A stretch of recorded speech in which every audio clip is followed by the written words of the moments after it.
ఆడవారు అనగానే అవకాశాల్లో సగం ఆకాశంలో సగం అని చెప్పి అందరూ అనుకుంటారు.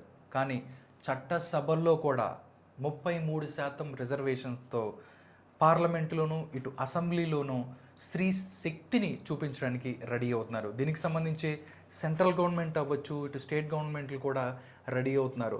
ఈ మహిళా అభ్యర్థులు ఎవరైతే ఉన్నారో వాళ్ళందరూ కూడా నిజంగా ఈ యొక్క మార్పు, ఈ యొక్క రిజర్వేషన్ పట్ల అసలు ఎలా ఫీల్ అవుతున్నారు, ఈ విషయాలు మనతో మాట్లాడటానికి ఎన్ఆర్ఐ జ్యోతిరెడ్డి గారు మనతో ఉన్నారు.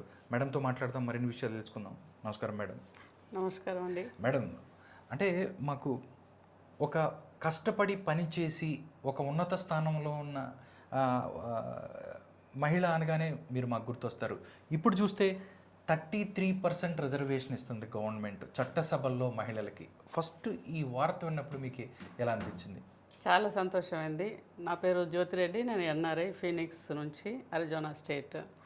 లాస్ట్ 25 ఇయర్స్ నుంచి అమెరికాలో ఉంటున్నాం, కానీ మనసంతా ఇండియాలో ఉంటుంది. సో ఈరోజు ఆ వార్త చాలా గొప్ప వార్త.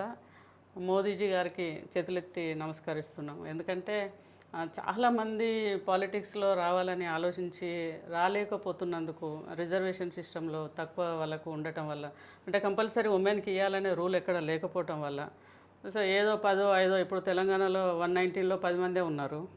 సో రేపు 60 మంది ఉంటారు. సో 33 అంటే it is a good number, right? So obviously thanks to Modiji గారు, thanks to all central government. అక్కడ కూడా 534 నుంచి మరి 816 అవుతున్నాయి. అంటే పార్లమెంట్లో కూడా చాలా బిగ్ నెంబరు. చాలామందికి అవకాశాలు వస్తాయి. చాలామంది మహిళలు ఇప్పుడు ఏ రంగంలోనైనా ముందుకు రావడానికి రెడీగా ఉన్నారు.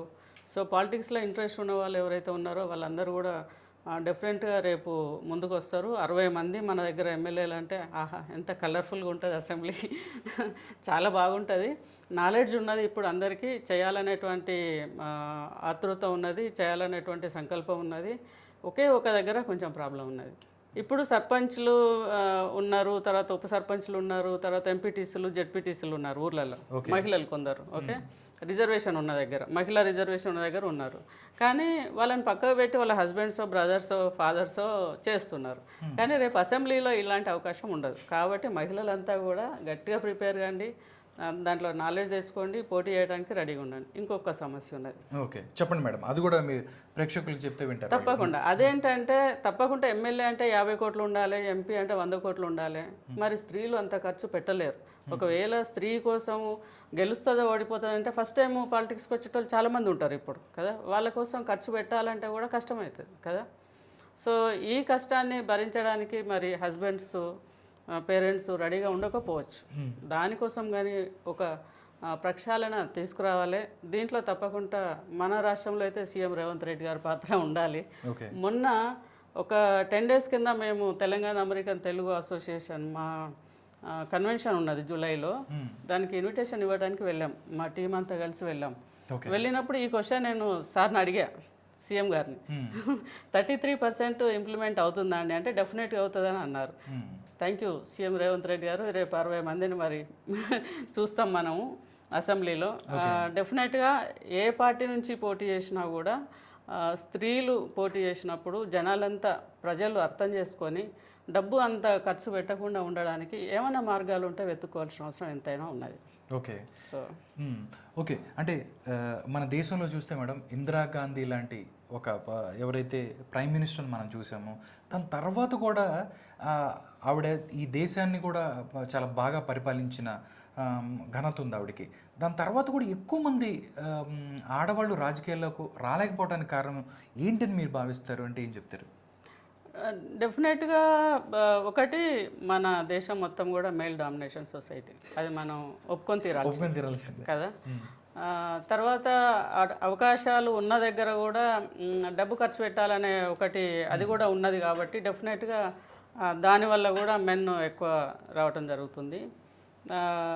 అంతేకాకుండా ఇప్పుడు కూడా ఉమెన్ ఉన్నారు కదా. మన ప్రెసిడెంట్ ద్రౌపది ముర్ము గారు ఉన్నారు కదా. తర్వాత ఫైనాన్స్ మినిస్టర్ 3వసారి నిర్మలా సీతారామన్ గారు కదా. అంటే తెలివి కల్లా వాళ్ళను ఎంకరేజ్ చేయడానికి ఇప్పుడు డెఫినెట్గా బీజేపీ నుంచి అయితే వాళ్ళిద్దరు మనకు ఎవ్రీడే కనిపిస్తున్నారు. అంతేకాకుండా ఇప్పుడు డెఫినెట్గా రాబోయే ఎలక్షన్లలో కనుక గెలిచిన ఉమెన్కి మినిస్ట్రీ కూడా ఇచ్చి వాళ్ళని ఎంకరేజ్ చేయాలని కోరుకుంటున్నాను.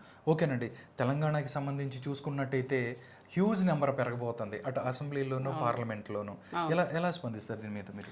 డెఫినెట్గా ఇది ఒక మంచి అవకాశము. ఎవరెవరైతే చిన్న చిన్న లీడర్లు ఉన్నారో, తర్వాత ఎవరైతే కార్యకర్తలు ఉన్నారో, ఎవరైతే ఇప్పుడు పనిచేస్తున్నారో పార్టీలలో, అన్ని పార్టీలలో, okay, not only BJP, not only Congress, not only BRS, okay, తర్వాత ఇప్పుడు రీసెంట్గా కవిత గారు కూడా పార్టీ పెడుతున్నారని తెలుస్తుంది. ఎవరైనా కూడా ఉమెన్ ఎవరైతే కష్టపడుతున్నారో వాళ్ళందరూ కూడా ముందుకు వచ్చి ఇప్పటి నుంచే ప్రిపేర్ కండి. ఎందుకంటే ఇంకా 2 years ప్లస్సే ఉన్నది కదా ఎలక్షన్స్.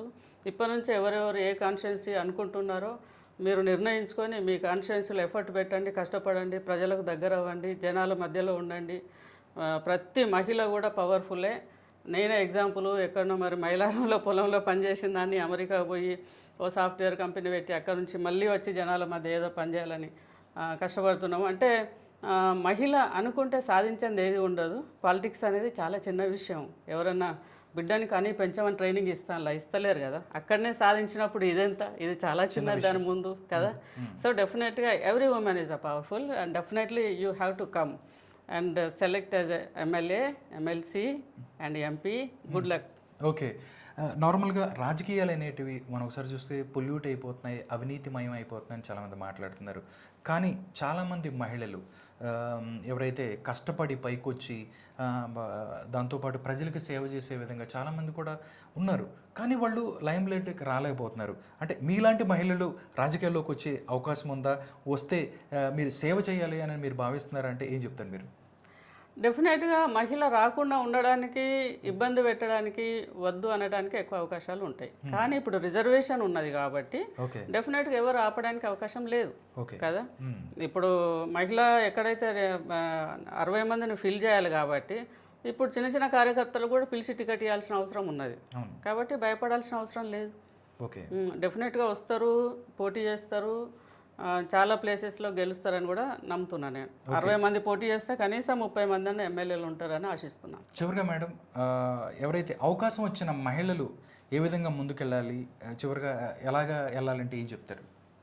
డెఫినెట్గా ఇప్పుడు ప్రజల మధ్య ఉండాలి, జనాల అవసరాలు ఏంటో కనుక్కోవాలి, వాళ్ళ అవసరాల గురించి మాట్లాడాలి, సమస్యలను లేవనెత్తి ఇప్పటి నుంచే గవర్నమెంట్ను ప్రశ్నించడమే కాదు దానికి సొల్యూషన్ ఏందనేది కూడా చూసి చిన్న చిన్న ఒక్కొక్కసారి కొన్ని డబ్బులతోని లేకపోతే కొంచెం ఎవరైనా సహకరిస్తే లేకపోతే ఆ మినిస్టర్కి ఆ విషయాన్ని తెలియజేస్తే ఇష్యూస్ సాల్వ్ అయ్యే అవకాశం ఉంటుంది. లైక్ ఇవాళ పెట్రోల్ ఇష్యూ ఉన్నది, ఆ రిలేటెడ్ పీపుల్ కొంచెం మాట్లాడితే, సానుకూలంగా మాట్లాడితే జనాలు కూడా ప్యానిక్ కాకుండా ఉంటారు కదా, ఆ పెయిన్ నుంచి బయటకు వస్తారు. అట్లనే ఎవరైతే ఎమ్మెల్యేగా పోటీ చేయాలనుకుంటున్నారో ఆడవాళ్ళు వాళ్ళందరూ కూడా కృషి చేయాలి. వట్టిగానే అయిపోతా అని అనుకుంటే అంత ఈజీ కాదు. రాజకీయం అంటే చాలా సింపుల్ కాదు, ఉద్యోగం కాదు. దానికి చాలా కష్టపడాలి, చాలా ఎఫర్ట్ పెట్టాలి, చాలా మాట్లాడడం నేర్చుకోవాలి, ప్రాక్టీస్ చేయండి, పబ్లిక్ రండి, కష్టపడండి, ఇష్యూస్ గురించి మాట్లాడండి, ఉమెన్ ఉన్న వాళ్ళను చూడండి, తర్వాత మన పాత లీడర్లందరినీ కూడా చూడండి, చదవండి. యూట్యూబ్ ఉన్నది, ఇప్పుడు అవేర్నెస్ కోసం చాలా మార్గాలు ఉన్నాయి. ప్రిపేర్ అవ్వండి. ఎవరైతే 60 మంది వస్తారో రేపు అందరూ కూడా గట్టిగా ప్రిపేర్ కావాలి. వీలైనంత వరకు ప్రజా సమస్యల గురించి తెలుసుకునే ప్రయత్నం చేయండి. ఓకే, చివరిగా మహిళలకు చట్టసభలో 33% రిజర్వేషన్ ఇచ్చిన ప్రభుత్వాలకు మీరు ఏం చెప్తారు? డెఫినెట్గా అందరికీ కూడా మనస్ఫూర్తిగా నమస్సుమాంజలు. నేను ప్రత్యేకంగా ధన్యవాదాలు తెలియజేస్తాను. స్టేట్ గవర్నమెంట్ కానీ సెంట్రల్ గవర్నమెంట్ కానీ. మోదీజీ తను లాస్ట్ 5 years నుంచి కూడా ఎప్పుడు సెకండ్ టైం గెలిచినప్పటి నుంచి కూడా 33% రిజర్వేషన్ అవుతుంది అని చెప్పారు. కానీ చాలా వరకు నమ్మలేదు నేను. హానెస్ట్ అంటారు కానీ అవుతుందా పోతుందా అని అనుకున్నా, కానీ అది ఇంప్లిమెంట్ అవ్వటము, తర్వాత ఇవాళ అమెండ్మెంట్ కూడా అయిపోవడం అనేది చాలా పెద్ద విషయము. అంటే ఇనఫ్ టైం కూడా ఇచ్చారు లేడీస్కి ప్రిపేర్. ఒక 3 నెలల ముందు 6 నెలల ముందు అయితే కష్టమయ్యేది. ఇప్పుడు ఎలక్షన్కి టైం ఉన్నది కాబట్టి this is very good news, great news. And ప్రత్యేకంగా సెంట్రల్ గవర్నమెంట్ అందరికీ కూడా ఎవరెవరు కృషి చేస్తారో వాళ్ళందరికీ కూడా చేతులెత్తి నమస్కరిస్తాను. ఇది పరిస్థితి. వంటింట్లో గరిటె తిప్పిన మహిళ ఇప్పుడు మంత్రివర్గంలో చట్టసభల్లో నిలబడి ప్రజలకి సేవ చేయడానికి ముందుకొస్తారు. అవకాశం కల్పించిన ప్రభుత్వాలకి కృతజ్ఞతలు చెప్తున్నారు ఎన్ఆర్ఐ జ్యోతిరెడ్డి గారు.